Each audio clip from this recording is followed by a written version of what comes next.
Saturday மட்டுமல்ல,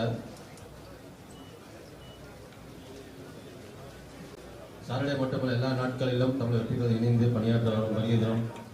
அனைத்து அன்பு உள்ளங்களையும் இந்த தமிழ்நாடு அரசுங்கிறது இணை புரியாத கைகளாக மக்களுடன் சேர்ந்து பணியாற்றும் ஒரு சிறப்பான அமைப்பாளர்களுக்காக எல்லா கட்சியிலிருந்து மட்டுமல்ல, யாருக்கெல்லாம் தலைவருடன் நம்ம முதலமைச்சருடன் இணைந்து பணியாற்றணும், மக்கள் சர்வீஸ் ஆசைப்படுறவங்க எல்லாரும் நம்ம கூட ஜாயின் பண்ணி ஒரு ஒருங்கிணைந்த முயற்சியாக இன்று மட்டுமல்ல, இனி வரும் காலங்களிலும் அடுத்த வர எலெக்ஷன்லையும் அதுக்கடுத்த எலெக்ஷன்லையும் மக்கள் பணியாற்றுங்கிறது யாருக்கெல்லாம் அந்த ஒரு சீரிய மனப்பான்மையோட சீரிய நோக்கத்தோடு இருக்குமோ அவங்களெல்லாம் எங்கள் கழகத்தை இணைத்து அவருடன் சேர்ந்து பயணிக்கும் எங்கள் சகோதரர்களையும் உங்கள் அனுபவத்தையும் கொடுத்து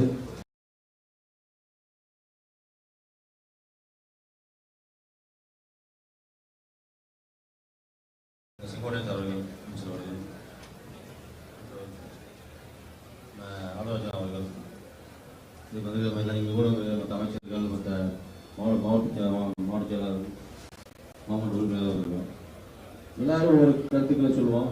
இப்போ அதுக்கு முன்னாடி நண்பர் அன்புமிகு அமைச்சர் அவர்கள் பேசுவார். இனிய நிகழ்ச்சியில் தலைமை பொறுப்பை ஏற்று வாரந்தோறும் இந்த நிகழ்ச்சியை செய்து வரும் சிறப்பு நிகழ்ச்சியோடு நம்முடைய வெற்றி கழகத்துறை தலைவர் நம்முடைய நிரந்தர முதலமைச்சருடைய ஆட்சி வருகிற கழகத்தின் பொதுச் செயலாளர், உள்ளாட்சித்துறை மற்றும் நீர்வளத்துறை அமைச்சர்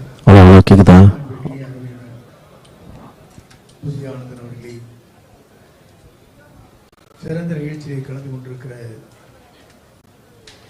தேர்தல் பிரிவின் பொதுச் செயலாளர்,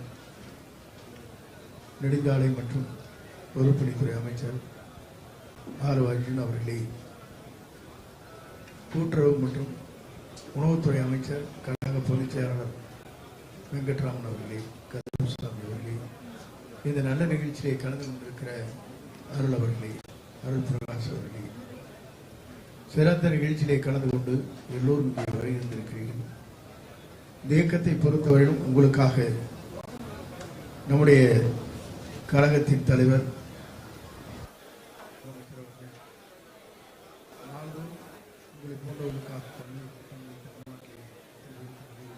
அது வரவேற்கின்ற வகையில் நீங்கள் அத்தனை பேரும் இங்கே வருகிறது. மேலும் இந்த இயக்கத்தை வலிமைப்படுத்துவதற்கு எல்லோரும் உறுதுணையாக இருந்த அந்த பணிகளை ஆற்றுவதற்கு உங்களுடைய பல்வேறு நிலையில் நீங்கள் ஆற்றியிருக்கிற பணிகளை எங்களோடு உற்சாகமாக ஆற்றுவதற்கு இங்கே வருகின்றிருக்கிறீர்கள். உங்கள் அத்தனை பேரையும் வருக வாழ்க என்று வாழ்த்தி விடைபெறுகிறேன். நன்றி, வணக்கம். நம்முடைய தேர்தல் பிரிவினுடைய பொதுச் செயலாளரும் அன்பிற்கினிய அருமை சகோதரர் நெடுஞ்சாலைத்துறை பொதுப்பணித்துறை அமைச்சர் அன்பிற்கினிய சகோதரர் மாண்புமிகு அர்ஜுன் அவர்கள் உரையாற்றுவார்.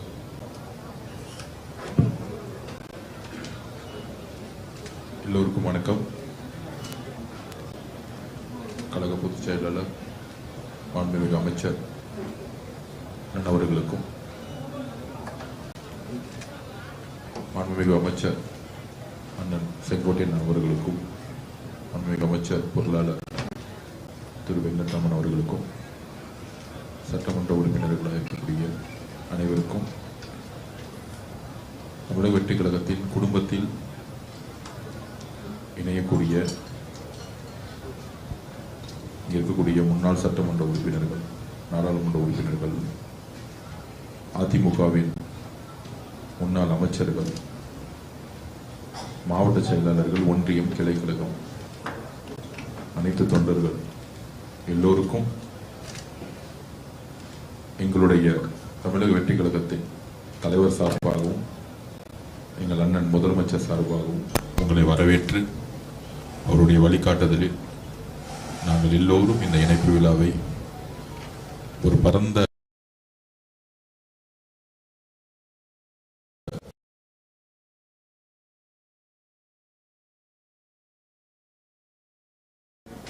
மற்ற கட்சிகள் இருப்பது போல ஒரு கட்சிக்குள்ளே இருக்கக்கூடிய சண்டைகளோ போட்டிகளோ பொறாமைகளோ இங்கே கிடையாது. அந்தந்த லெவலில் யார் யாரெல்லாம் என்ன ஒர்க்குன்னு தலைவர் வந்து அப்பாயின்மெண்ட் பண்ணுறாரோ அவங்கவுங்க வேலை செய்யக்கூடிய ஒரு அமைப்பாக இது வரைக்கும் உருவாக்கியிருந்தார். இளைஞர்கள்லாம் சேர்ந்து ஒரு மாற்றத்தை உருவாக்க முடியுமா, பெண்கள்லாம் சேர்ந்து ஒரு மாற்றத்தை உருவாக்க முடியுமான்னு எல்லா கட்சிகளும் தேர்தலுக்கு முன்பு பேசக்கூடிய நேரத்தில் நம்மளுடைய தலைவர் தன்னுடைய பிரச்சாரத்தால் 1967-77 அப்புறம் மிகப்பெரிய மாற்றத்தை உருவாக்கினார். அந்த மாற்றத்தில் பெரும்பாலும் இங்கு 90% அதிமுகவிலிருந்து வந்தவர்கள்.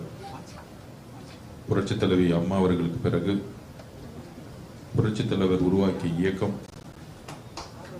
வேறு ஒரு திசையை நோக்கி போகும் பொழுது அதில் முதலில் குரல் கொடுத்தவர் யார் என்றால் எங்களுடைய அண்ணன், மதிப்புக்குரிய அமைச்சர். அவருடைய குரல் அப்பொழுது ஒலித்தது. ஒரு கட்சி நிகழ்ச்சியில் ஏன் புரட்சி தலைவர் அவர்களுடைய படமும் புரட்சி தலைவர் அவர்களுடைய படமும் இல்லை என்ற கேள்விக்கு அவருக்கு கொடுக்கப்பட்ட பரிசு ஒட்டுமொத்த மாவட்டத்தையே கலைத்தது. அவர் நீக்கப்பட்டார்.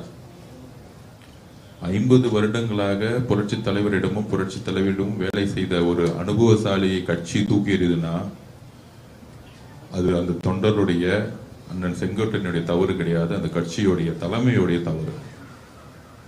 அதை தமிழக வெற்றி கழகத்துடைய தலைவர், எங்கள் தலைவர், அவருடைய அனுபவத்தை அன்போடு வரவேற்று இன்றைக்கு சட்டமன்றத்தில் ஒரு அவைத்தலைவராகவும் ஒரு மூத்த அமைச்சராகவும் எங்களுக்கெல்லாம் சட்டமன்றத்தில் வழிகாட்டக்கூடிய இடத்தில் எங்களுடைய தலைவர் வச்சிருக்காருன்னா உங்களையும் அவர் அன்போடு பார்த்துக்குவார். மகிழ்ச்சியோடு அதிமுக தொண்டர்களை கண்டிப்பாக பார்த்துக்குவார். அந்த வலிமை, அந்த அன்பு தமிழக வெற்றி கழகத்திற்கும் தலைவர் அவர்களுக்கும் எங்க அண்ணன் பொதுச் செயலாளர் அவர்களுக்கும் செங்கோட்டையனுக்கும் எங்களுக்கும் இருக்கிறது. கொஞ்சம் பொறுமையா இருந்தா போதும், இந்த கட்சியில சிறப்பாக வேலை செய்யலாம். நிறைய பேர் வந்து சொல்லிட்டு இருப்பாங்க நாங்கெல்லாம் சேர்ந்தோம் இன்னும் பதவிகள் கொடுக்கப்படலன்னு. மாண்புமிகு முதலமைச்சரும் பொதுச் செயலாளர் அவர்களும் நாங்களும் எப்பொழுதும் மற்ற கட்சி மாதிரி நீங்க வந்தா இது கொடுக்குறோம் அது கொடுக்குறோம் இப்படி கொடுக்குறோம் அப்படிங்கிற ஒரு வியாபாரம் செய்யக்கூடிய கட்சி தமிழக வெற்றி கழகம் கிடையாது. என்றைக்கு தலைவர் உங்களுக்கு கூடிய சீக்கிரத்தில் பொறுப்பு கொடுக்கப்படுறாரோ அந்த இடத்துல மக்களுக்காக, மக்கள் சேவையில் நீங்கள் சிறப்பா செய்யக்கூடிய ஒரு மரியாதையும் ஒரு பணியும் கூடிய விரைவில் யாரெல்லாம் இணைந்தார்களோ கண்டிப்பாக கொடுப்பார். அதனால உங்களை வரவேற்கிறோம். மிகப்பெரிய பணி இருக்கு நமக்கு. இன்னைக்கு இருக்க சூழல்ல அதிமுகவும் திமுகவும் ஒன்று சேர்ந்துருச்சு, உங்களுக்கு தெரியும். அதனாலதான் அதிமுகவுடைய தொண்டர்கள் எல்லோரும் எடப்பாடியிலிருந்து நம்ம சகோதரி கூட வந்திருக்காங்க. அவங்க எடப்பாடி பொதுச் செயலாளருடைய உறவினருங்கிறாங்க. ஆக்சுவலா இந்த மாதிரி எடப்பாடி தொகுதியிலிருந்தே இன்னைக்கு வரக்கூடிய நிகழ்வுகள் ஏன்னா புரட்சி தலைவி அம்மா அவர்களுடைய கனவை விட்டுட்டு அதிமுக திமுகவோடு சேர்ந்தவுடைய வெளிப்பாடுதான். ஒட்டுமொத்த நாம சொன்ன 90% தொண்டர்கள் தமிழக வெற்றி கழகத்தை நோக்கி வர ஆரம்பிச்சிட்டாங்க. அதிமுகவும் புரட்சி தலைவி புரட்சி தலைவருடைய அதிமுகவும் தமிழக வெற்றி கழகமும் எப்பொழுதும் ஒன்றுதான், ஒரே குறிக்கோள் தான். அதனால நாம் இணைந்து வரக்கூடிய பை எலெக்ஷனும் சரி, வரக்கூடிய உள்ளாட்சி தேர்தலும் சரி, உங்களுடைய பணி இணைந்து தமிழகத்துல இதுவரைக்கும் எந்த கட்சியும் 99% ஜெயிச்சதே கிடையாது. அந்த வரலாற்றை உருவாக்குவோம். அந்த 1% ஏன்னா நம்ம கடைசி நாள்ல அந்த வேலையை நம்ம செய்வோம். சோ அப்படி சொல்லி அண்ணா ஒத்துக்க மாட்டார். எப்பயுமே 100% ஜெயிக்கணும்னு சொல்லுவாரு. சோ நம்ம ஜனநாயகமா இருப்போம். 99% அதிமுகவுடைய தொண்டர்களும் அதிமுகவுடைய நிர்வாகிகளும் தமிழக வெற்றி கழகத்தில் நிர்வாகிகளும் இணையும் பொழுது இந்த ஒரு மிகப்பெரிய சக்தி தமிழ்நாட்டில் வேற யாராலும் இருக்க முடியாது. இதுதான் நம்மளுடைய பொலிட்டிக்கல் ஸ்டாண்ட். இதுதான் தலைவருடைய விருப்பமும். உங்களை வரவேற்கிறோம் அன்புடனும் மகிழ்ச்சியுடனும் ஒரு குடும்பம் மாதிரி உங்களை வரவேற்கிறோம். நன்றி, வணக்கம்.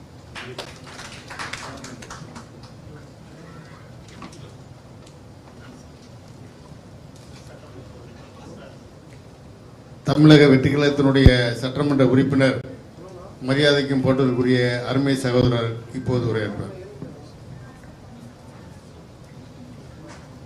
அன்பிற்கினிய கழகத்தின் பொதுச் செயலாளர் அவர்களுக்கும்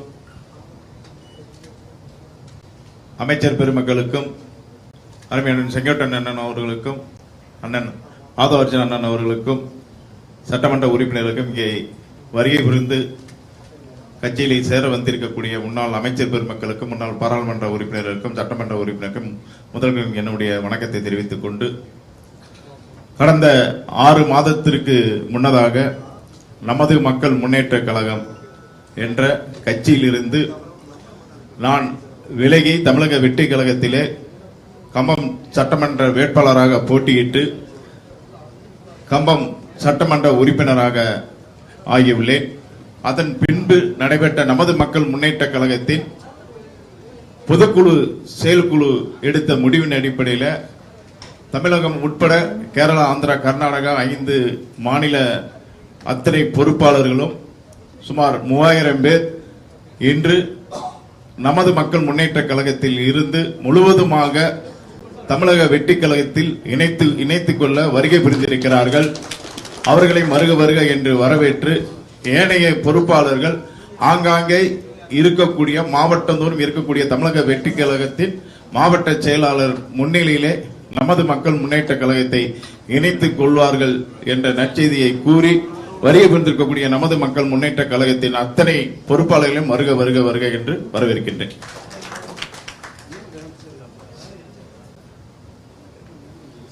மதிப்புக்கும் மரியாதைக்குரிய மாண்புமிகு அமைச்சர் பெருமக்கள், மாண்புமிகு சட்டமன்ற உறுப்பினர்கள் மற்றும் மரியாதைக்குரிய முன்னாள் அமைச்சர், முன்னாள் சட்டமன்ற உறுப்பினர்கள் மற்றும் கிளை செயலாளர்கள் மற்றும் இங்கே வருகை தந்திருக்கும் உங்கள் அனைவருக்கும் தமிழ்நாடு முதலமைச்சர் அவர்களின் அறிவுறுத்தலின்படி உங்களை இங்கே நீங்கள் வந்திருக்கிறீங்க. உங்களை அனைவரையும் வருக வருக என நான் வரவேற்கிறேன்.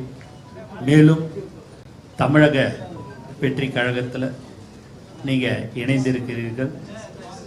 உண்மையாகவே சொல்லப்போனால் சகோதரர் ஆதவ் அவர் சொன்னது போல எல்லாருமே இங்கே தமிழக வெற்றி கழகத்தில் வந்து இணைந்து கொண்டிருக்கிறார்கள். அதற்கு காரணம் எங்கள் தலைவர், நம்மளுடைய முதலமைச்சர் எளிமையானவர். மரியாதை என்றால் அவரிடம்தான் நாம் கற்றுக்கொள்ள வேண்டும். ஒரு சாதாரண ஒரு தொழிலாளியாக இருந்தாலும் அவர்களிடம் 1 மணி நேரம் 1.5 மணி நேரம் கலந்து ஆலோசித்து அவர்களுக்கு என்ன பிரச்சனைகள், உங்கள் வீட்டில் எப்படி இருக்கிறாங்க, உங்கள் ஊர் எப்படி இருக்குதுன்றதெல்லாம் பல ஆண்டுகளாக எங்களுடைய நிர்வாகிகளை அழைத்து அவர் பேசக்கூடிய ஒரு மனிதர். அது மட்டும் இல்லாமல் அவரே காஃபியாக இருந்தாலும் மோராக இருந்தாலும் அவர் கையால் அவரே தான் அந்த இடத்துல எடுத்துன்னு போய் ஒரு 20 பேர் உக்காந்துருந்தாங்கன்னா அவர் தான் ஏஞ்சி எடுத்துன்னு போய் எல்லாத்துக்குமே கொடுப்பாரு. ஏன் இதை சொல்கிறோம் அப்படின்னா, மரியாதை என்பது நீங்கள் வேறொரு மாற்றுக் கட்சியிலிருந்து வந்திருக்கிறீர்கள், கண்டிப்பாக உங்களுக்கு அந்த மரியாதையை வழங்க வேண்டும் என்று மாண்பு முதலமைச்சர் அவர்கள் சொல்லியிருக்கிறார். அதை நாங்கள் கண்டிப்பாக உங்களுக்கிடம் நாங்கள் மரியாதையாக உங்களை நாங்கள் வைத்திருப்போம். மேலும் எங்களுடைய மாவட்ட கழக செயலாளர்கள் ஒன்றியம், நகரம், கிளை எல்லோரிடம் கலந்து பேசி உங்களுக்கு என்ன பதவிகளை வேண்டுமோ அதை மாண்பு முதலமைச்சர் அவர்களின் அறிவுறுத்தலின்படி அவருடைய அனுமதி பெற்று உங்களுக்கு வழங்கப்படும் என்பதையும் நான் மகிழ்ச்சியுடன் தெரிவித்துக் கொள்கிறேன்.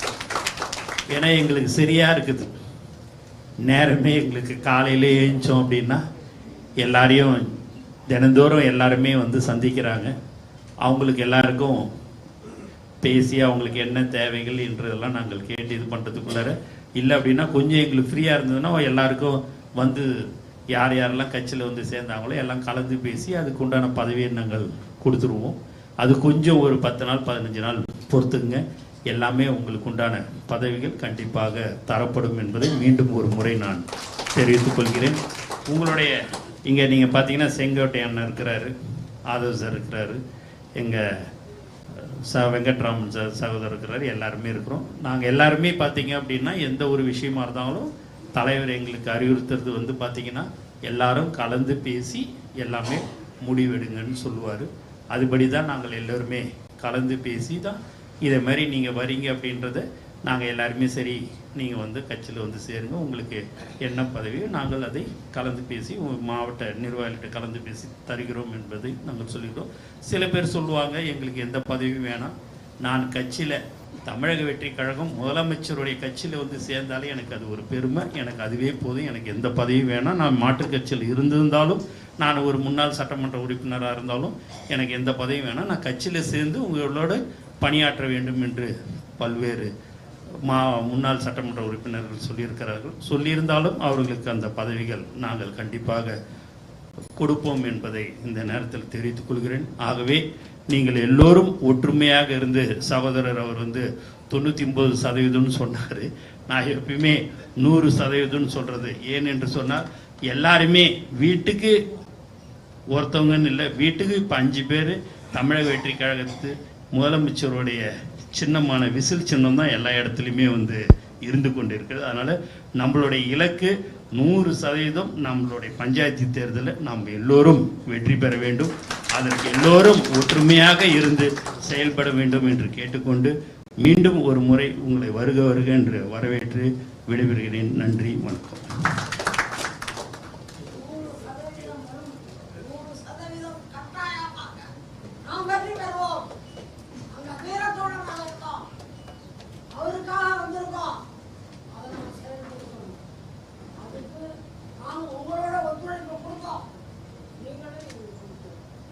கண்டிப்பாம்மா, கண்டிப்பாக. முன்னாள் அமைச்சர் தானேம்மா நீங்கள்? ரைட். அதான் திருமதி கோமதி சீனிவாசன் சகோதரி அவர்களுக்கு மனமார்ந்த நன்றிம்மா.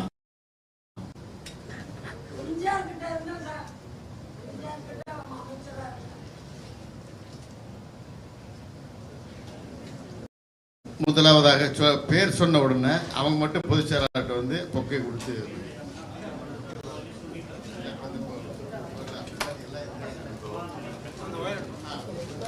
முன்னாள் அமைச்சர் கோமதி சீனிவாசன் அவர்கள் கொஞ்சம் நீங்க உட்காருங்க. அப்படியே எல்லாரும் உட்காந்துருங்க, யாரும் எந்திரிக்கணும்.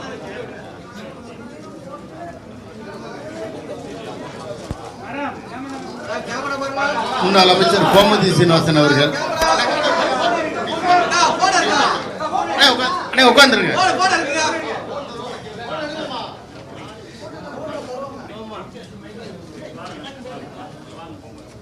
அடுத்தது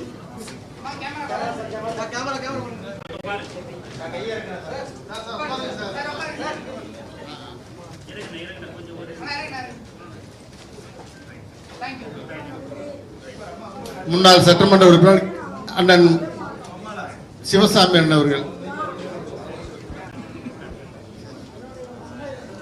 கே சிவசாமி மட்டும். அண்ணா நீங்க உட்காருங்க. முன்னாள் சட்டமன்ற உறுப்பினர் அருப்புக்கோட்டை தொகுதி.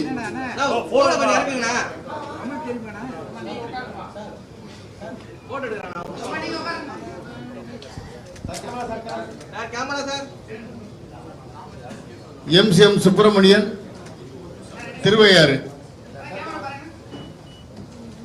முன்னாள் சட்டமன்ற உறுப்பினர்.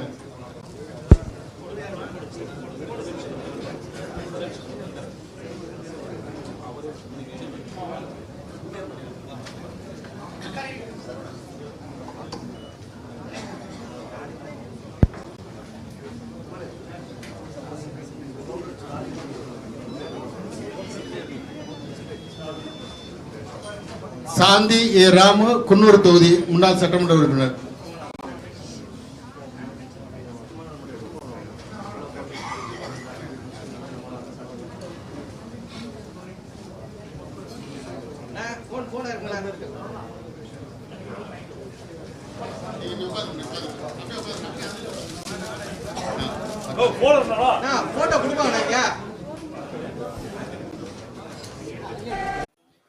தமிழகத்தினுடைய நெடுஞ்சாலை மற்றும் பொதுப்பணித்துறை அமைச்சராக பணியாற்றி வருகின்ற இளைஞர்களுடைய எழுச்சிப்படை தளபதி, மரியாதைக்கும் போட்டுதலுக்குரிய அருமை அண்ணா ஆதவ அர்ஜுனா அவர்கள் உங்களுடைய வரவேற்பை ஆற்றுவார்கள்.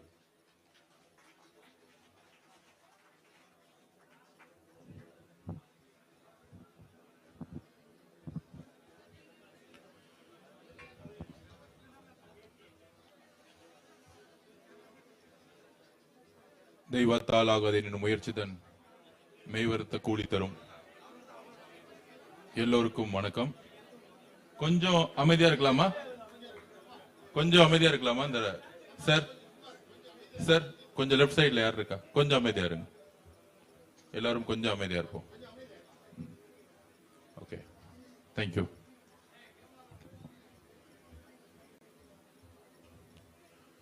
கழக பொதுச் செயலாளர், மாண்புமிகு அமைச்சர் அண்ணன் ஆனந்தன் அவர்களுக்கும், மூத்த நிர்வாகி மாண்புமிகு அமைச்சர் அண்ணன் செங்கோட்டையன் அவர்களுக்கும், கழக பொருளாளர் அமைச்சர் அண்ணன் வெங்கட்ராமன் அவர்களுக்கும், சட்டமன்ற உறுப்பினர் அவர்களுக்கும், முக்கியமாக இந்த விழாவில் நமது மக்கள் முன்னேற்ற கழகம் ஒட்டுமொத்த தொண்டர்களும் ஒட்டுமொத்த கட்சியும் தமிழக வெற்றி கழகத்துடன் இணைந்து சேர்ந்து கலந்து அன்புடன் கலந்து இனி நாமெல்லாம் நம்மளுடைய தலைவர், தமிழக வெற்றி கழகத்துடைய தலைவர், தமிழகத்தின் முதல்வர் எங்கள் அண்ணன் திரு சி ஜோசப் விஜய் அவர்களுடைய தலைமையில், அவருடைய வழிகாட்டுதலில் நாம் இணைந்து மக்களுக்காக மிகப்பெரிய ஒரு மாற்று அரசியலுக்கான பயணத்தில் தொடர் நாம் இங்கே இணைய போகிறோம். உங்களை அன்புடன் மகிழ்ச்சியுடன்,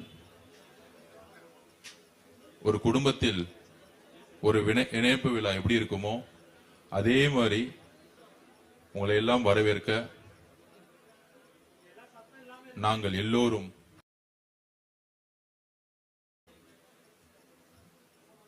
இங்கு வந்துள்ளோம். உங்களை வரவேற்கிறோம் அன்புடன்.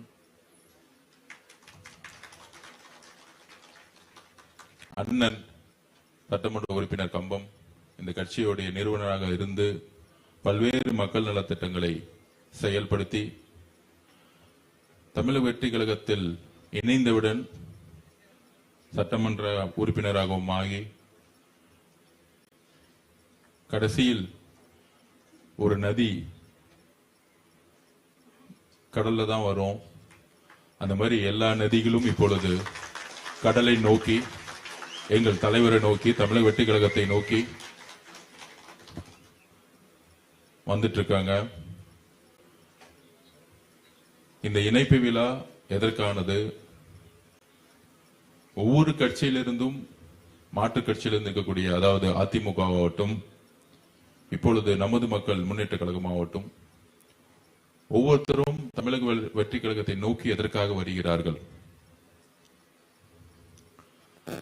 எதிர்காலம், நிகழ்காலம், நிகழ்கால அரசியல் மட்டுமில்லை, எதிர்கால அரசியலின் ஒரு மாபெரும் தலைமைக்கான எடுத்துக்காட்டாக எங்களுடைய தலைவர் ஒரு பெரிய வரலாற்றை 2026 உருவாக்கினார். அந்த மாற்றம் இளைஞர்களால் உருவாக்கப்பட்டது, பெண்களால் உருவாக்கப்பட்டது. தேர்தலுக்கு முன்பு இதை யாருமே எதிர்பார்க்கல. தமிழக வெற்றி கழகம் ஜெயிக்குமா அப்படின்னு கேட்டா கேலி கிண்டல் செய்தார்கள் எதிர்கட்சியா இருந்தவங்க எல்லாம். முக்கியமா திராவிட முன்னேற்ற கழகத்தில் இருக்கக்கூடிய நிர்வாகிகள், கட்சியுடைய தலைவர், பொதுச் செயலாளர், பொருளாளருடைய மகன், தலைவருடைய மகன் திரு உதயநிதி ஸ்டாலின் அவர்கள், அவங்க எல்லாம் தமிழக வெற்றி கழகத்துடைய பெயரே சொல்ல மாட்டாங்க, தலைவருடைய பெயரை சொல்ல மாட்டாங்க. ஆனால் ஒரு கீழ்த்தரமான ஒரு பிரச்சாரத்தை உருவாக்குனாங்க. தனிப்பட்ட முறையில் தாக்குதல்களை உருவாக்குனாங்க. ஒரு 15% ஜெயிப்பாங்க, 8 தொகுதி ஜெயிப்பாங்க எல்லாம் பேசிட்டு இருந்தாங்க. 75 வருஷ கட்சி ஒரு பெரிய மாற்றம் நிகழப்போது, பெண்களும் இளைஞர்களும் ஒன்னு சேர்ந்துட்டாங்கிறது திரு மு.க. ஸ்டாலின் அவர்களுக்கும் திரு உதயநிதி அவர்களுக்கும் அந்த கட்சியுடைய பொதுச் செயலாளர்களுக்கும் அந்த கட்சியுடைய பொருளாளருக்கும் பொருளாளருடைய மகன்களாகட்டும் இல்ல அனைத்து மாவட்டத்தில் இருக்கக்கூடிய மாவட்ட செயலாளர் மாவட்ட செயலர் மகன்களாகட்டும், ஏன்னா அந்த கட்சி எல்லாம் மகன் இல்லைன்னா அப்பா இப்படிதான் இருக்கும். நம்மள மாதிரி எல்லாம் கீழே இருந்து யாரும் வந்து கட்சியை உருவாக்குனது கிடையாது. இவங்களுக்கெல்லாம் தமிழக வெற்றி கழகம் ஜெயிக்க போகுதுன்னு தெரியலன்னா இந்த அண்டர் எஸ்டிமேட்டும் அரசியலே தெரியாத ஒரு கலைஞருக்கு அப்புறம் திமுக அரசியலே தெரியல. ஒரு தலைவர் உருவாகிட்டு இருக்காரு. பெண்கள்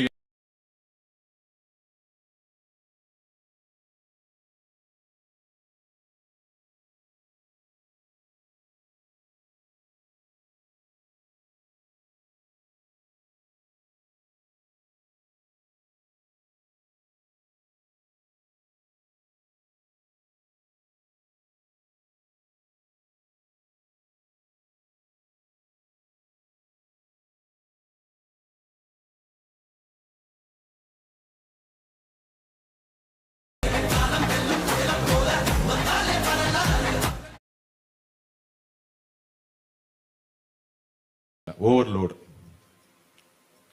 வரும்போது அட்ரஸ் பண்ணி டிரான்ஸ்ஃபார்மர் மாத்திட்டு இருக்காங்க. இங்க ஜெனரேட்டர்ல ஓடுது. அப்ப என்ன மாதிரி பிரச்சனைகளை தமிழக வெற்றி கழகம் எதிர்நோக்கிட்டு இருக்கு? ஊழலால் கரைப்படைந்து இபி டிபார்ட்மெண்ட்டை ஒழிச்சு அதுல ஒருத்தர் செந்தில் பாலாஜனுக்கு ரெண்டு துறையை கொடுத்தாங்க. அதாவது அதிமுகவோட ரொம்ப ரொம்ப மன வலிமை குறைந்து டிப்ரெஸா இருக்கக்கூடியவங்க யாருன்னா தமிழ்நாட்டுல திராவிட முன்னேற்ற கழகம் 2021 ஜெயிச்சு, இவங்க சொல்றாங்களே கொள்கை கட்சின்னு சொல்றாங்கல்ல, ஜெயிச்சு 10 வருஷம் கழிச்சு ஜெயிச்சிருக்காங்க. 10 வருஷமா கலைஞர் கூட இருந்தவங்க எத்தனை பேர் வந்து திராவிட முன்னேற்ற கழகத்துக்காக வேலை செஞ்சாங்க? தன்னுடைய சொத்து எல்லாத்தையும் எவ்வளவு நிறைய பேர் வித்திருக்காங்க. கரூர்ல KP பழனிசாமி அவர்கிட்டும் இந்த மாதிரி நிறைய பேர். அவங்க எல்லாம் வந்து ஜெயிச்ச பிறகு அமைச்சராக்கப்பட்டார்களா? கலைஞர் கூட இருந்தவங்க அமைச்சராக்கப்பட்டாங்களா? இல்ல திராவிட முன்னேற்ற கழகத்துல உண்மையா இருந்தவங்களும் அமைச்சராக்கப்பட்டாங்களா? திராவிட முன்னேற்ற கழகம் மு.க. ஸ்டாலின் அவர்கள் 2021 ஜெயிக்கணும்னு மக்கள் விரும்பின எதுக்காகனா ஒரு நல்ல நிர்வாகிக்காக. திரு மு.க. ஸ்டாலின் அவர்கள் தலைவர் கிடையாது. தலைவர் யாருன்னா புரட்சி தலைவி அம்மா அவர்கள், புரட்சி தலைவர் எம்ஜிஆர் அவர்கள், கலைஞர் அவர்கள். இவங்க எல்லாம் தலைவர்கள். நிர்வாகியா வேணும்னு தேர்ந்தெடுத்தாங்க, தலைவரா ஆகணும்னு தேர்ந்தெடுக்கல. ஆனா நிர்வாகி ஆனவனை என்ன பண்ணாரு? ஊழல்லையே ஊறி போன திரு செந்தில் பாலாஜிக்கு இபி டிபார்ட்மெண்ட் கொடுத்து மது ஒழிப்பின் ப்ரொஹிபிஷன் லிக்கர்னு சொல்லக்கூடிய மது ஒழிப்புன்னு சொல்லக்கூடிய டிபார்ட்மெண்ட் கொடுத்து பாட்டிலுக்கு 10 ரூபாய் வாங்கி மாசத்துக்கு 1500 கோடி ரூபாய் வசூல். இபி டிபார்ட்மெண்ட்ல நிலக்கரியை அன்று வேலை பண்ணி வாங்கி வருஷத்துக்கு மட்டும் 1000 2000 கோடி ரூபாய் ஊழல். டிரான்ஸ்பார்மர்ல ஊழல். இதெல்லாம் நம்ம சொல்லல, விகடன் மாதிரி நிறுவனங்களிலும் அறப்போர் இயக்கமும் ஒவ்வொரு டெண்டர்லும் தூக்கி போட்டுட்டே இருக்கிறாங்க. அப்ப இருந்த முதலமைச்சர் மு.க. ஸ்டாலின் அவர்கள் அது படிச்சிருக்க மாட்டார் நினைக்கிறீங்களா? அப்ப இந்த இபி டிபார்ட்மெண்ட்டும் மது ஒழிப்புன்னு சொல்லக்கூடிய ப்ரொஹிபிஷன் டிபார்ட்மெண்ட்டும் ஏன் வந்து ஒளியில நம்மளை பார்த்து கேட்கறாங்க? இபி டிபார்ட்மெண்ட் சரியில்லை. இபி எத்தனை நாள்? 30 நாள் நம்மளை பார்த்து கேட்கறாங்க. தமிழக வெற்றி கழகத்தோட முதலமைச்சரையும் எங்களுடைய அமைச்சரையும் பார்த்து கேட்கறாங்க. இதற்கு ஊடகங்கள் மூலியமா மக்கள் முன்பு நாங்க இந்த கொஸ்டினை கேட்கிறோம். திரு மு.க. ஸ்டாலின் அவர்கள் ஏன் வந்து 2 பெரிய டிபார்ட்மெண்ட செந்தில் பாலாஜி அவர்கள் கொடுத்தாங்க? காலங்காலமா இருந்த பெரியசாமி கொடுத்தாங்களா? காலங்காலமா வேலை செஞ்சாங்களே திமுகல, அவங்களுக்கு கொடுத்தாங்களே பெரிய டிபார்ட்மெண்ட? கொடுத்ததே எதுக்குன்னா கொள்ளை அடிச்சு மொத்தமா அந்த குடும்பத்துக்கு கொடுக்கிறதுக்கு தான், வேற ஒண்ணுமே கிடையாது. இதுதான் உண்மை. இதுதான் உண்மை. கொள்ளை அடிக்கிறதுக்காகவே அமைச்சரவையை வந்து திரு மு.க. ஸ்டாலின் அவர்கள் உருவாக்கினார். அதுதான் இப்ப ஒவ்வொரு டிபார்ட்மெண்ட் இருக்கக்கூடிய பிரச்சனை. இன்னைக்கு சேலஞ்ச் பண்றோம், ஏதாவது 1 மெகாவாட்ல மின்துறை அமைச்சர் காசு வாங்கினார்னு சொல்ல முடியுமா? இந்த ஊடகம் முன்பு கேட்கிறோம். இந்த 30 நாள்ல என்ன மாற்றம் கேக்குறாங்க. சட்டசபையில வந்து என்ன மாற்றம் தெரியுங்களா? டிடிசிபில நீங்க ஒரு ஏக்கர் ரிஜிஸ்ட்ரேஷன் பண்றதா எத்தனை ஏக்கர்னா எத்தனை லட்சம் வாங்கினாங்க சொல்லுங்கண்ணே? 45 லட்சமா? எவ்வளவு? 10 லட்சம், 7.5 லட்சம். நீங்களே சொல்லுங்க, நான் சொல்லல. இங்க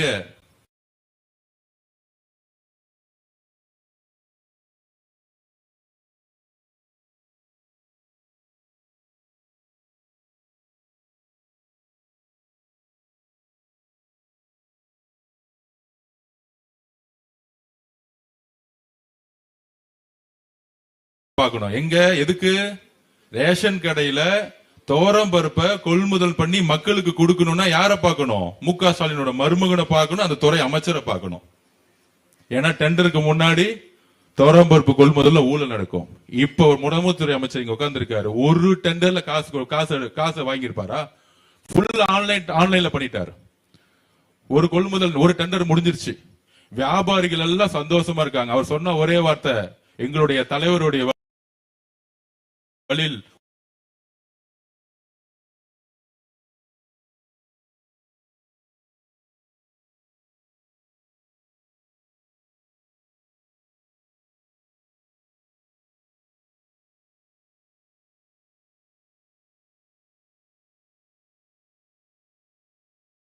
ஃபண்ட், இன்னும் சிம்பிளா சொன்னா family fund, CM family fund.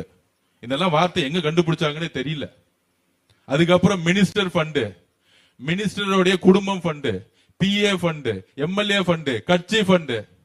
30 நாள்ல இந்த 50 வருஷத்துல எந்த தலைவராலையும் இது ஒழிக்க முடியல. இது எவ்வளவு பெரிய மாற்றம்! முக்கியமா இபி டிபார்ட்மெண்ட்ல அவ்வளவு பெரிய ஊழல். நிலக்கரி துறையில இம்போர்ட் பண்ணி எத்தனை ஆயிரம் கோடி ஊழல்ங்கிறத கூடிய சீக்கிரத்தில் அந்த அமைச்சர் கூடிய சீக்கிரம் டெலிவரி பண்ண போறார். அப்ப சரி செய்யக்கூடிய டைம் வேணும். இதுதான் பொதுமக்கள் கிட்ட நம்ம வந்து வேண்டி கேட்டுக்கிறது. எல்லா பார்ட்ஸையும் டூப்ளிகேட்டா வாங்கி வச்சிருக்காங்க. நிலக்கரியில ஊழல், வேலையில அப்பாயின்மெண்ட் பண்ணவே இல்லை. 1 லட்சம் பேர் இருந்து 50,000 பேர் வேலை வாய்ப்பு கொடுக்கவே இல்லை. இந்த வாரம் வேலை வாய்ப்பு கொடுக்கறதுக்கான எல்லா பணிகளும் மின்துறை அமைச்சர் செஞ்சிட்டு இருக்காரு. 18 மணி நேரம் இங்க இருக்கக்கூடிய அமைச்சர்கள் உழைச்சிட்டு இருக்காங்க. ஒவ்வொரு துறையிலும் டெய்லி ரிவ்யூ மீட்டிங் போட்டு கொஸ்டின் கேட்டுக்கிட்டே இருக்காரு முதலமைச்சர். இவரை பார்த்து சட்டசபையில சொல்றாங்க பேசவே மாட்டேங்கிறாங்க. சட்டசபையோட மரபு தெரியுமா இல்லையான்னு தெரியல திமுக காரங்களுக்கு. அதை நான் பதிவு பண்றேன், ஊடகத்துக்கு பதிவு பண்றேன். கவர்னருடைய பேச்சு எங்க எப்படி இருக்கும்னா, மாநில அரசுடைய கொள்கையை வந்து சொல்லக்கூடிய பேச்சா இருக்கும். 54 பேஜ்ல மாநில அரசுடைய கொள்கையில சொல்லுவோம். நாங்கள் நீட்டை எதுக்குறோம், இருமொழி கொள்கையை பத்தி பேசுறோம், முக்கியமான கொள்கைகளை பத்தி பேசுவோம். அதுல மேனிபெஸ்டோ சொல்றதுலாம் ஏன் வரல? மானிய கோரிக்கையில தான் வரும். தலைவருடைய 110 அறிக்கையில வரும். எப்ப எதை செய்யணும் தலைவர் வந்து பேசுவார். அப்ப அதுக்கு பதில் கொடுக்கக்கூடிய இடத்துல யார் இருக்கா? அடுத்தது ஆளுநர் பேசி முடிச்ச உடனே அந்தந்த அடுத்த கட்சி தலைவர்கள் பேசுவாங்க. எல்லா கட்சி தலைவர்களும் பேசுவாங்க. அந்த கட்சி தலைவர்கள் பேசும்போது ஏதாவது தவறான ஒரு பாலிசியை பத்தி பேசினாலோ இல்ல எங்க கட்சி தலைமையை பத்தி பேசினாலோ உடனடியாக அமைச்சரா இருக்கவங்க நாங்க பதில் சொல்லுவோம்.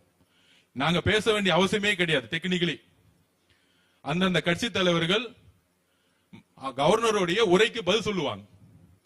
அவங்க கரெக்டா பேசி முடிச்சிட்டாங்கன்னா யாரும் பேச போறது இல்ல.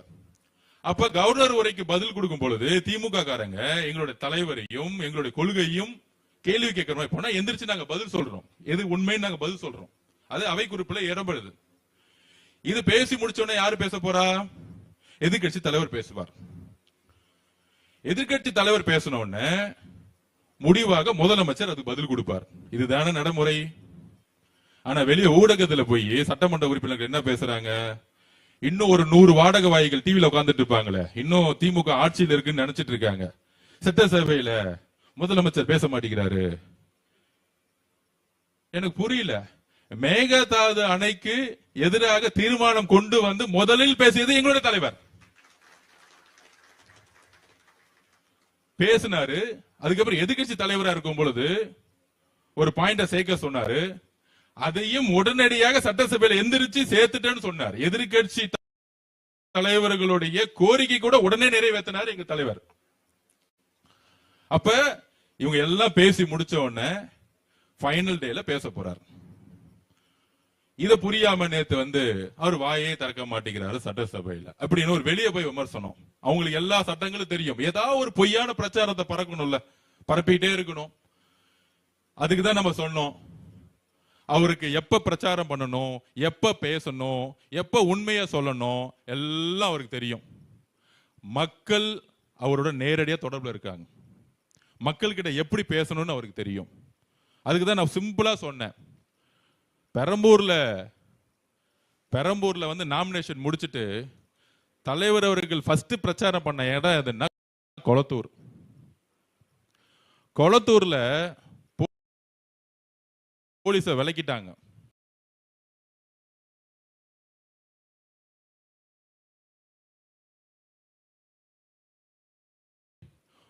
அவ்வளவு பெரிய கூட்டத்தில் அவரால் பேச முடியல, மொத்தமே 5 நிமிஷம் கூட பேசல. அதுக்கு தான் சொன்னேன், பேசணும் பேசணும் பேசணும்னு சொல்றீங்களே, எங்க தலைவர் கொளத்தூர் வந்தார் 5 நிமிஷம் தான் பேசினாரு. 75 வருஷம் கழிச்சு திராவிட முன்னேற்ற கழகத்தோட தலைவரே தோல்வி விட்டுறார். 5 நிமிஷம் தான் பேசினார். மக்களுக்கு பழைய மாதிரி உங்களை மாதிரி 2 மணி நேரம் உட்காந்துக்கிட்டு பேசிக்கிட்டு பொய்யா பேசிக்கிட்டு பொய் பொண்ணு பேசுறது கொள்கை பேசுறதுன்னு சொல்லி ஊழல் பண்ணிட்டு இருக்குது. இந்த மக்கள் தூக்கி எரிஞ்சிட்டாங்க. திராவிட முன்னேற்ற கழகத்தை தூக்கி எரிஞ்சதுன்னா எவ்வளவு பெரிய வரலாறுன்னு இன்னும் புரிஞ்சுக்க மாட்டேங்கிறாங்க. அதாவது நாங்க வெற்றி பெற்ற பிறகு நிர்வாகத்துக்குள்ள போயிட்டோம், ஒரு வெற்றி விழா அப்படிலாம் எடுத்து இது வரைக்கும் தலைவர் வச்சு நான் கொண்டாட கூட இல்லை. பாத்தீங்களா நீங்க, இது வரைக்கும் திமுக ஜெயிச்சிருந்தா என்ன பண்ணிருப்பாங்க? அப்படியே மன்னர் ஆட்சி மாதிரி ஒரு என்ன சொல்றது, ஒரு தங்கத்தை தலையில வச்சிருப்பாங்க. அன்னைக்கு வெள்ளி சேர்ல உட்கார்ந்தாரு, அது மாதிரி தங்க சேர் பண்ணிருப்பாங்க. எங்க பார்த்தாலும் கொண்டாடி இருப்பாங்க. வெற்றி பிறகு எங்களுக்கு கொண்டாடுறது கூட டைம் கிடையாது. அடுத்த செகண்ட் தலைவர் செக்ரட்டரியேட்ல 10 மணி உட்கார்ந்துட்டாரு, நீங்க போய் இந்த வேலையை பாருங்கன்னு. அப்ப மக்களுக்காக உண்மையாக உறுதியாக ஒரு உணர்வுடன் வேலை செஞ்சுட்டு இருக்கோம். திராவிட முன்னேற்ற கழகத்துக்கு தோல்வி என்ன? மிகப்பெரிய தோல்வி தமிழக வரலாற்றிலேயே, ஏன் திராவிட முன்னேற்ற கழகத்துடைய வரலாற்றிலேயே முதலமைச்சராக இருந்த ஒரு தலைவர் தோத்தது கிடையாது. அதற்கப்புறம் பொதுச் செயலாளர் தோத்தது கிடையாது ஒரே தேர்தலில். அதுக்கப்புறம் பொருளாளருடைய மகன், அவர் தான் பொருளாளர்னு வச்சுக்கோங்க, பொருளாளருடைய மகன் மன்னார் நிப்பாட்டாங்க, அவரும் தோல்வி. 15 அமைச்சர்கள் தோல்வி, கட்சியே தோல்வி. சட்டசபையில் உட்கார்ந்துட்டு அவங்க தலைவர் தோத்துருக்காங்க, சட்டசபைக்கு வரலன்னு ஒரு உணர்வு கூட கிடையாது. சிரிச்சு பேசுறது, கிண்டல் பண்றது, ஒருமையில பேசுறது, கெட்ட வார்த்தை பேசுறது. நாங்க ரொம்ப அமைதியா தலைவரோட வழியில மக்களுக்கான பிரச்சனையை மட்டும் பேசிக்கிட்டு இருக்கோம். எங்களோட ராஜ்மோகன் எந்திரிச்சாரு, ரொம்ப மெக்னானிசமா, ரொம்ப மெக்னானிசம் என்ன மரபு சொல்றாங்களே, நாங்க சட்டசபைக்கு முதல் நாள் புதுசு, நாங்க பாதுகாத்த மரபை திராவிட முன்னேற்ற கழகம் பாதுகாக்கல. அப்ப இந்த ஈபி பிரச்சனையுடைய முக்கியமான காரணம் என்ன? இப்பயே சொல்லிட்டோம், நிலக்கரி ஊழல், டிரான்ஸ்ஃபார்மர் ஊழல். டிரான்ஸ்ஃபார்மர் இல்லாம எப்படி கனெக்ஷன் கொடுக்க முடியும்? கண்டிப்பா தெரியும், மே மாசம் ஓவர்லோட் ஆகும். எப்பயுமே அதிகமா கரண்டோட தேவை அதிகமாகும் தெரியும். நம்ம எப்ப பதவிக்கு வந்தோம், உடனடியாக ஒவ்வொரு ஊருக்கும் போறார் மின்துறை அமைச்சர். முதல் வேலைக்கு அப்பாயின்மெண்ட் பண்ணோம். இப்ப நம்ம ஒரு வேலை சொன்னாங்க, செய்யறதுக்கு ஆள் வேணும்ல. இப்ப கட்சி அண்ணன் இருக்கிறாரு தஞ்சாவூர்ல, மாவட்ட செயலர் போன் பண்ணி அங்க வேலை செய்யப்பா, வேலை செய்யணும், அங்க செய்யறதுக்கு அங்க ஆளே இல்லைன்னா எப்படி வேலை செய்ய முடியும்? இப்ப மிகப்பெரிய பிரச்சனை மின்துறையில, இவங்க யாருமே அப்பாயின்மெண்ட் பண்ணல, வேலை எடுக்கல. இங்க மட்டும் இல்ல, ஒட்டுமொத்த அரசு துறை நிறுவனங்கள்ல தனியார் மயமாக்கி ஒரு எந்த இடத்துலயும் வேலை அப்பாயின்மெண்ட் பண்ணவே இல்லை. அப்ப நமக்கான கடமை என்ன? உடனடியாக நேர்மையான முறையில், என்னது நேர்மையான முறையில் டிஎன்பிபிசி மூலமா வேலைக்கு ஆள் எடுத்து முதல் அப்பாயின்மெண்ட் பண்ணணும். நேர்மையான முறையில். முன்னால 25 லட்சம் ரூபாய் 40 லட்சம் ரூபாய் கவர்மெண்ட் வேலைன்னா, அதுக்கப்புறம் எக்ஸாம் வைப்பாங்க, திடீர்னு எக்ஸாம் ஸ்டாப் பண்ணிடுவாங்க. இப்ப இந்த ஊழல்கள் ஒழிச்சு கிளீன் பண்ணோம்ல, அதோடைய ஃபர்ஸ்ட் ஸ்டெப் தான் முதலமைச்சர் குடும்ப ஊழல், அமைச்சருடைய சுத்தி இருக்கக்கூடிய ஊழல், எம்எல்ஏ கட்சியோட ஊழல் இன்னைக்கு தொடை தெரிஞ்சப்பட்டிருக்கு. இன்னைக்கு திமுக வந்தா எந்த இடத்துல எவ்வளவு கலெக்ஷன் பண்ணிருப்பாங்கன்னு உங்களுக்கு தெரியும். ஒவ்வொரு ஊர்லயும் யார் யார் கலெக்ஷன் பண்ணிருப்பாங்க. இதே மணலா இருக்கட்டும், இதே குவாரிஸா இருக்கட்டும், ஒவ்வொரு இடத்துல யார் யார் பண்ணிருப்பா. அப்ப இதெல்லாம் சுத்தம் பண்றதுக்கு ஒரு டைம் இல்ல, குறைஞ்சபட்சம் 6 மாசம் இருக்கும். எழுதி வைத்துக் கொள்ளுங்கள். இதை 30 நாள்ல தூக்கி எறிஞ்சிருக்காரு. மேல்பட்ட ஊழல், எந்த இடத்துலயும் கலெக்ஷன் கிடையாது. குரூப்பா கலெக்ஷன் பண்ணிட்டு இருப்பாங்க. திமுக சபரீஷன் அவர்களுடைய ஒரு 10 பேரு, இந்த பக்கம் உதயநிதி அவர்களோட 10 பேரு, எல்லா இடத்துலயும் இருப்பாங்க. போலீஸ் அப்பாயின்மெண்ட் பண்ணி டிரான்ஸ்பர் பண்றதே பாத்தீங்கன்னா அந்த குடும்பத்தில் கூடிய சில நண்பர்கள் இருப்பாங்க. இப்பதான் பண்ண முடியுமா? தலைவரை மீறி காவல்துறை கிட்ட பேச முடியுமா? இந்த ஒருங்கிணைப்பை செய்து நிர்வாகத்தை இவங்க சொல்றாங்களே, பேசி பேசி வளர்ந்த கட்சி, நீ பேசுறதுக்கு ஆளே கிடையாது. திராவிட முன்னேற்ற கழகத்துல அமைதியாக இருந்து இந்த 30 நாள் ஒட்டு மொத்தமா கிளீன் பண்ணிருக்காரு. இது பொதுமக்களே கேட்டு பார்க்கலாம். ரிஜிஸ்ட்ரேஷன் டிபார்ட்மெண்ட்டுக்குள்ள போங்க, நீங்க போய் ரிஜிஸ்ட்ரேஷன் சொன்னோன்னு அடுத்த நாள் ரிஜிஸ்ட்ரேஷன் பண்ணி 1 ரூபாய் காசு கேட்க மாட்டாங்க. ரெவன்யூ டிபார்ட்மெண்ட் போங்க, ஒவ்வொரு துறையிலும் கிளீனப் நடந்துட்டு இருக்கு. உணவு துறையிலும் ஒவ்வொரு துறையிலும் கிளீனப் நடந்துட்டு இருக்கு. இதை நாங்கள் செய்து கொண்டிருக்கிறோம். எங்கள் தலைவருடைய வழியில் நாங்கள் உறுதியாக, உண்மையாக, நேர்மையாக வேலை செஞ்சுட்டு இருக்கோம். அதனால கூடி சீக்கிரத்துல அது மின்துறை பிரச்சனையா இருக்கட்டும், உணவுத்துறையில் இருக்கக்கூடிய ரேஷன் பிரச்சனையா இருக்கட்டும், எங்க தலைவர் உணவுத்துறை அமைச்சரை பார்த்து என்ன சொன்னாரு, ஆனா அந்த அரிசி மட்டும் மக்கள் வந்து சாப்பிட்ற மாதிரி இல்லை, எப்படியாச்சும் மக்கள் சாப்பிடக்கூடிய அரிசியை மட்டும் கொண்டு வந்து சேர்த்துருங்க. அந்த அரிசி ஊழலை தூக்கி எறிங்க, அரிசி ஊழலை தூக்கி எறிங்க. மக்கள் கடையில் வாங்கக்கூடிய அரிசி மாதிரி மக்கள் சாப்பிடணும். இது சொன்னது யாருக்காச்சும் தெரியுமா? மீடியாவில் போட்டு விளம்பரம் கொடுத்திருக்காரு எங்க தலைவர்.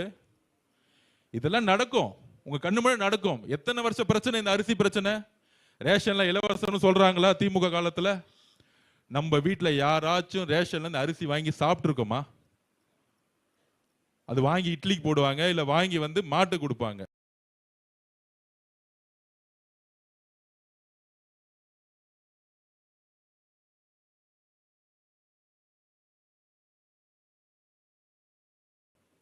அப்ப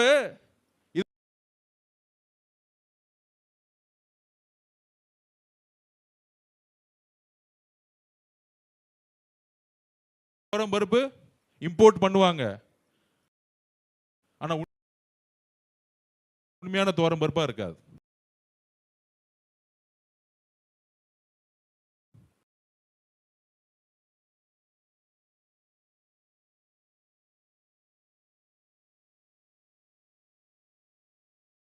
அவர்களை தூக்கி எறியணும் தான் மக்கள், நிர்வாக மாற்றம் வேணும் தான் மக்கள் வந்து இன்னைக்கு ஆதரிச்சிருக்காங்க.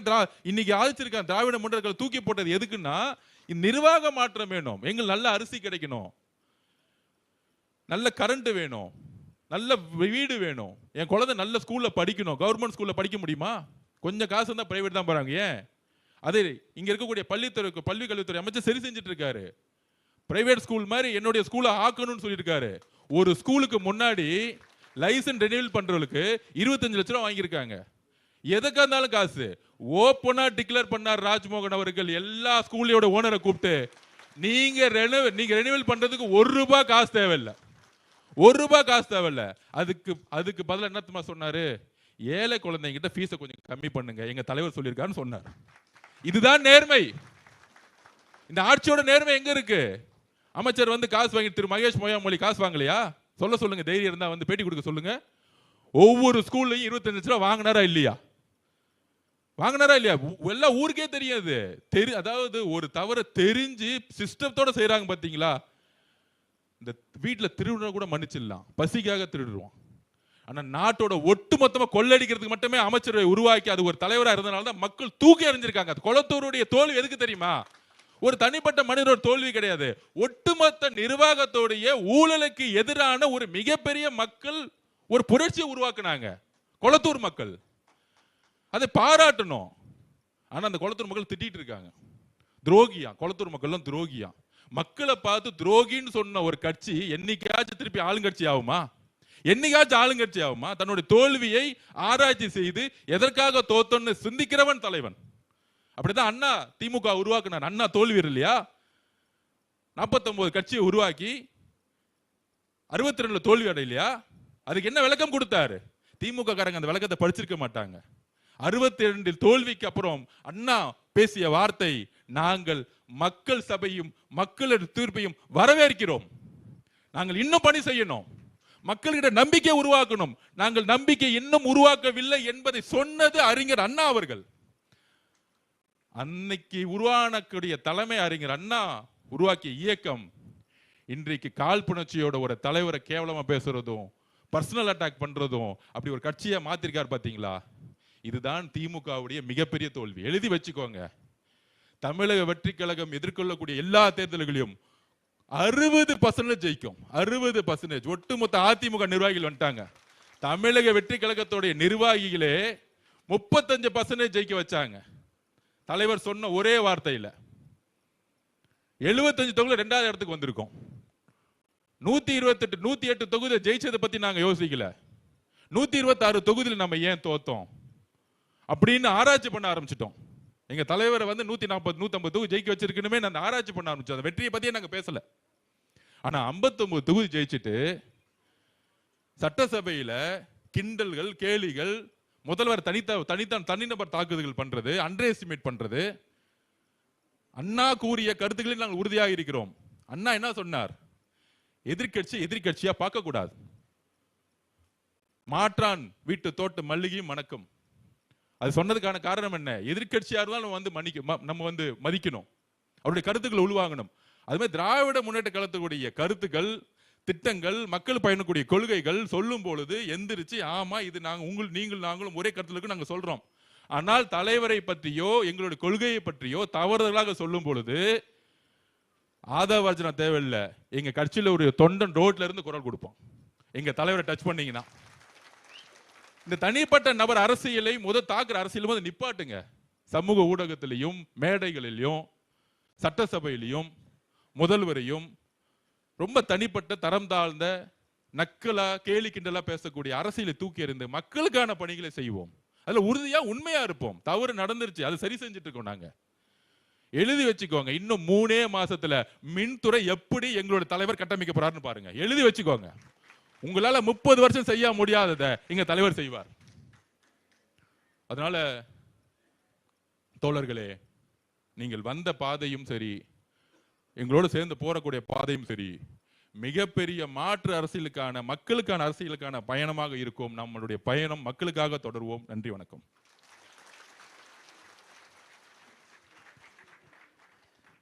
அடுத்ததாக கம்பம் சட்டமன்ற உறுப்பினர் மரியாதைக்கும் போற்றுதலுக்கு உரிய ஜெகநாத் மிஸ்ரா அவர்கள் உங்களெல்லாம் வரவேற்று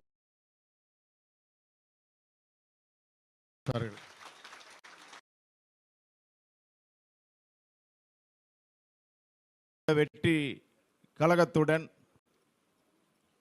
இணைப்பதற்கு இந்த இணைப்பு விழாவிற்கு தலைமை தாங்கிக் கொண்டு இருக்கக்கூடிய ஆற்றல் மிகு பொதுச் செயலாளர் மாண்புமிகு அமைச்சர் அருமை அண்ணன் ஆனந்த் அவர்களே, மாண்புமிகு அமைச்சர் ஆற்றல் மிகு செயல் வீரர்,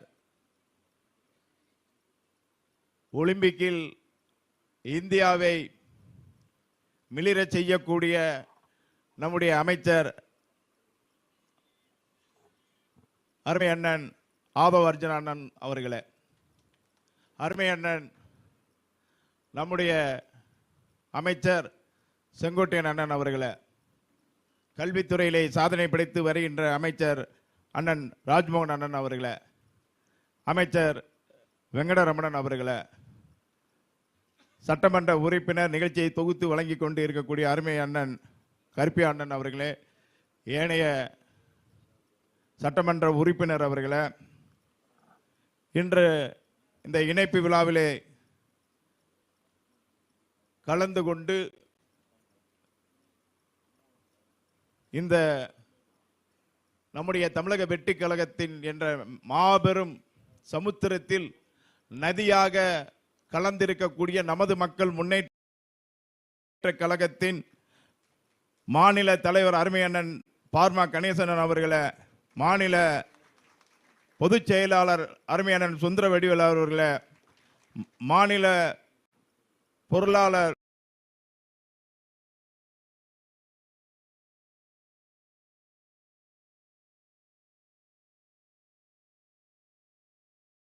கூடல் சி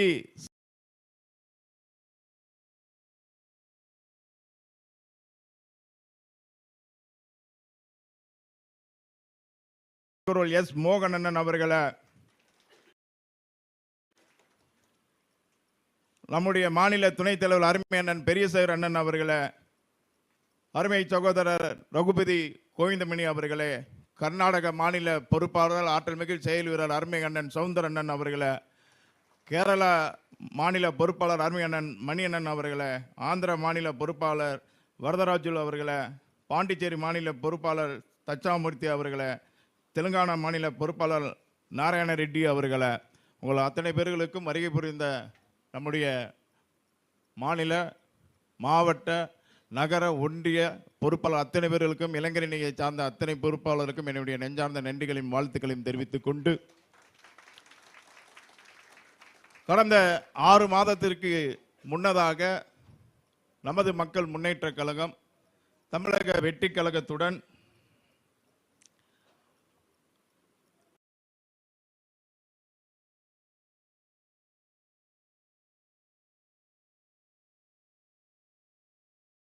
ஒரு அமைப்பு. எனக்கு என்னை பொறுத்த வரைக்கும் இதுவரைக்கும் என்னுடைய 30 ஆண்டு கால அரசியல்ல நான் பார்க்காத அரசியல் தமிழக வெற்றி கழகத்தில் உறுதியுடன் வந்து இருக்கு.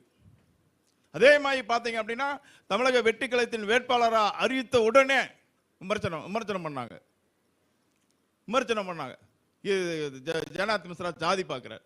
இங்க தமிழக வெற்றி கழகத்தில் ஜாதி கிடையாது, மதம் கிடையாது, மக்களை நேசிக்கக்கூடிய மனித நேயம் மட்டும்தான் இருக்கு. நேற்று முல்லை பெரியார் அணையில் நான் சொன்னேன், தண்ணி குடிக்க தண்ணி இல்லையா, எக்ஸஸ் வாட்டர் பூரா முல்லை பெரியார் அணையில் இருக்க எக்ஸஸ் வாட்டர் பூரா கொடுங்க அப்படின்னு. உடனே 152 அடியை ஜெகநாத் மிஸ்ரா கேட்கல, எஸ்எஸ் வாட்டர் கேட்கிறார். விமர்சனம் செய்தே அழிந்து கொண்டிருக்கக்கூடிய ஒரு கட்சி என்றால் அது திராவிட முன்னேற்ற கழகம் தான். எதற்கெடுத்தாலும் விமர்சனம்.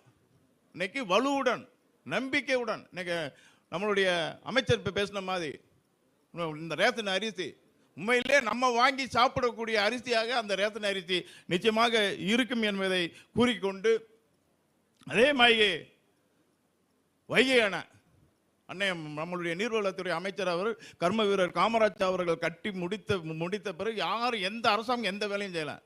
இன்னைக்கு தென் மாவட்ட மக்களினுடைய நீர் ஆதாரத்தை வைகை அணையை தூர்வாரி கொடுப்போம் சொல்லி நம்மளுடைய அமைச்சர் சொல்லியிருக்கார். பணி நடந்துகிட்டு இருக்கு, அதற்கான ஆயத்த பணிகள் நடந்துகிட்டு இருக்கு. அதே மாதிரி தமிழக வெற்றி கழகத்தை பொறுத்தவரை இது ஒரு குடும்பம். அன்னைக்கு எங்களுடைய சட்டமன்ற உறுப்பினர் நம்ம மாவட்ட செயலாளர் கூட்டம் நடக்கிறப்ப பொதுச் செயலாளர் சொன்னார், இதெல்லாம் ஒரு குடும்பம். நம்ம தான் இன்னைக்கு தமிழகத்தில் இருக்கக்கூடிய 8 கோடி மக்களையும் பார்க்க போறோம். நாளைய இந்தியாவில் இருக்கக்கூடிய 120 கோடி மக்களுக்கும் நம்ம குடும்பம் தான் பாதுகாக்க போறோம் என்பதை அன்னைக்கு சொன்னார். அது மாதிரி தான் தமிழக வெற்றி கழகத்தை இன்று உங்களை இணைத்துக் கொண்டு இருக்கக்கூடிய அத்தனை பொறுப்பாளர்களுக்கும் என்னுடைய நெஞ்சார்ந்த வாழ்த்துக்களையும் நன்றிகளையும் தெரிவித்துக் கொண்டு, வருகின்ற உள்ளாட்சி தேர்தலில் இந்தியாவில் இதுவரைக்கும் உள்ளாட்சி தேர்தலில் ஒரு அரசியல் கட்சி இவ்வளவு இடத்தை பிடித்ததாக வரலாறு இல்லை என்ற வரலாறை படிக்கணும். இன்னைக்கு எத்தனையோ போராட்டங்கள் மூலமா எத்தனையோ புரட்சிகள் மூலமா ஆட்சியை பிடிச்சிருப்பாங்க. எத்தனையோ கட்சியில கூட்டணியை சேர்த்து 20 கட்சி 25 கட்சி கூட்டணி சேர்த்து ஆட்சியை பிடித்திருப்பாங்க. ஆனால் நம்முடைய முதல்வர் அன்பால், இந்த உலகத்திலே அன்பால் ஒவ்வொரு குடும்பத்திலும் தன்னுடைய அன்பால் ஆட்சியை பிடித்த ஒரே முதல்வர் நம்மளுடைய முதல்வர். அவருடைய ஆட்சி காலத்துக்கு நீடிக்கும் என்று கூறிக்கொண்டு, நமது மக்கள் முன்னேற்ற கழகம் இணைப்பு விழாவிற்கு இவ்வளவு பிரம்மாண்டமாக ஏற்பாடு செய்ய உதவி புரிந்த மாண்புமிகு அமைச்சர் அண்ணன் அவர்களுக்கும் ஏனைய அமைச்சர்களுக்கும் தமிழக வெற்றி கழகத்தின் மாநில பொறுப்பாளர் அத்தனை பேர்களுக்கும் என்னுடைய நெஞ்சார்ந்த நன்றிகளை தெரிவித்து விடைபெறுகிறேன். நன்றி, வணக்கம்.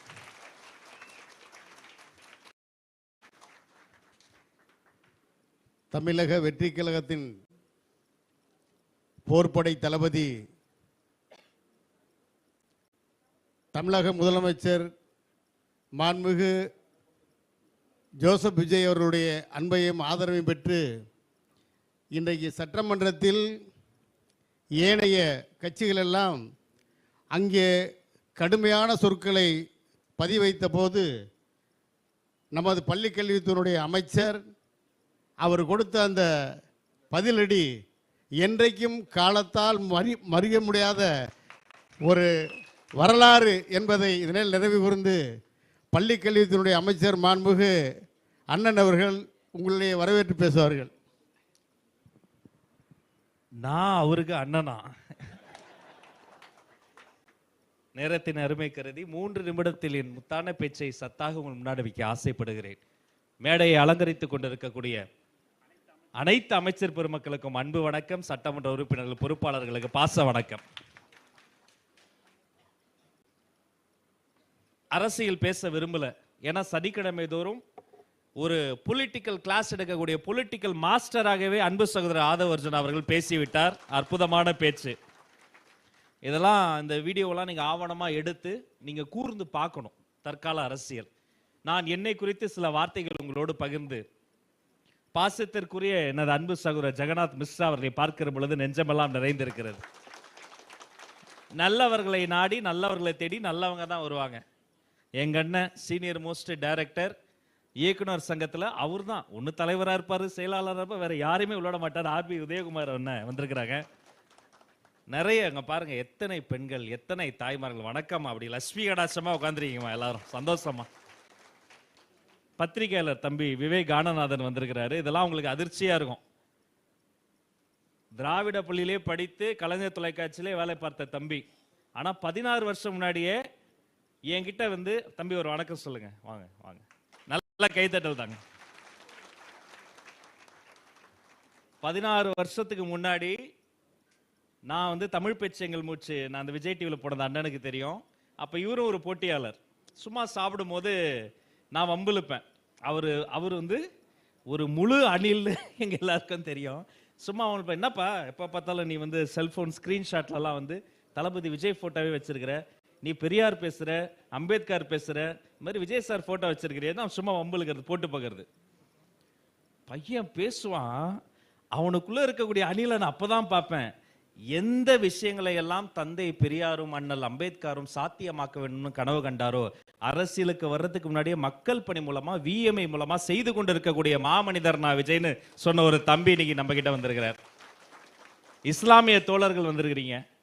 வயது வித்தியாசம் இல்லாம நீதிபதிகள்ல இருந்து, வக்கீல்கள்ல இருந்து, டாக்டர்கள்ல இருந்து, எங்க அண்ணா கமலக்கண்ணன் வந்திருக்கிறாரு. அங்க பாருங்க, தொழிற்சங்க முன்னோடி. இதே மாதிரி பனையூருக்கு ஒரு நாள் நான் பார்வையாளராக வந்தேன். பின்பு பயிற்சி பட்டறை எல்லாருக்கும் கிளாஸ் எடுக்கிற ஆசிரியராக வந்தேன். பின்பு பேச்சாளராக என்னை மாற்றினார். பின்பு கொள்கை பரப்பு செயலாளராக்கினார். பின்பு நிர்வாக குழு உறுப்பினராக்கினார். பின்பு மேனிஃபெஸ்டோ தேர்தல் அறிக்கை குழு உறுப்பினராக்கினார்.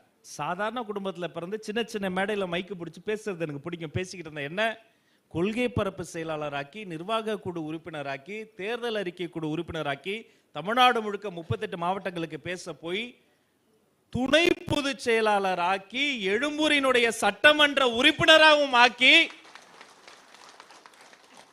இன்னைக்கு மாண்புமிகு அமைச்சர் ஆக்கி இருக்கிறார்னா, மாண்புமிகு தமிழ்நாடு முதல்வர் சி ஜோசப் விஜய் அவர்களை நம்பியவர்களை கைவிட்டதாக சரித்திரமே இல்லை. உங்க நல்ல காலம் பிறக்குதுங்க. இன்றிலிருந்து உங்க வாழ்க்கை மாறப்போது. உங்க தெரு, உங்க வீடு இருக்கிற தெருவுக்கு இன்னைக்கு சாயந்தரம் போகும்போது 10 பேர் போட்டோ எடுக்க வந்து நிற்பாங்க. இனி நீங்க வீட்டுல நிம்மதியா இருக்கவே முடியாது. எல்லா நிறைகுறைக்கும் உங்ககிட்ட தான் வருவாங்க. மக்கள் கொண்டாட போகிற மாபெரும் தலைவர்களாக இந்த நொடி முதல், பனையூரை விதித்த இந்த நொடி முதல் நீங்க மாற போறீங்க. உங்களுக்கு உண்டான மரியாதை எல்லாமே எங்க அண்ணன் தருவாரு. எல்லாரும் பத்தியும் சொல்லணும். எல்லாரும் சார்பா எங்க பொதுச் செயலாளர் அவரை பத்தி மட்டும் சொல்றேன். சும்மா சொல்லுவோம் ரத்தம் சிந்தி வேலை பார்க்கறதுன்னு. கோயம்புத்தூர்ல பாகமுகர்கள் மாநாடு 10,000 பேர் அங்க வந்துட்டாங்க. நாங்க எல்லாரும் அங்க இருக்கிறோம். எங்க பாச தலைவர் விமான நிலையத்திலிருந்து வராரு. ஏர்போர்ட்ல சரியா ஒத்துழைப்பு இல்லை. என்ன பெருசா பாதுகாப்பு, அதெல்லாம் ஒண்ணும் இல்லை. அவர்னா அமைச்சரா, அவர்னா ஆட்சியை பிடிச்சிட்டாரா? நாங்க விமான நிலையமா விஜய் நிலையமா என்று மாறுகிற அளவுக்கு விமான நிலையம் சுத்தி பொதுமக்கள், தாய்மார்கள் கூடி நின்றார்கள். அவர் வர்றதுக்குள்ள இங்க எல்லாரும் என்ன உட்காரணுமே, லேடிஸ் இருக்காங்களே, பெண்கள் இருக்காங்களேன்னு ஓடி ஓடி தாவி குதிச்சு ஓடி ஒரு இரும்பு கம்பி அவர் தொடையில குத்திருச்சு.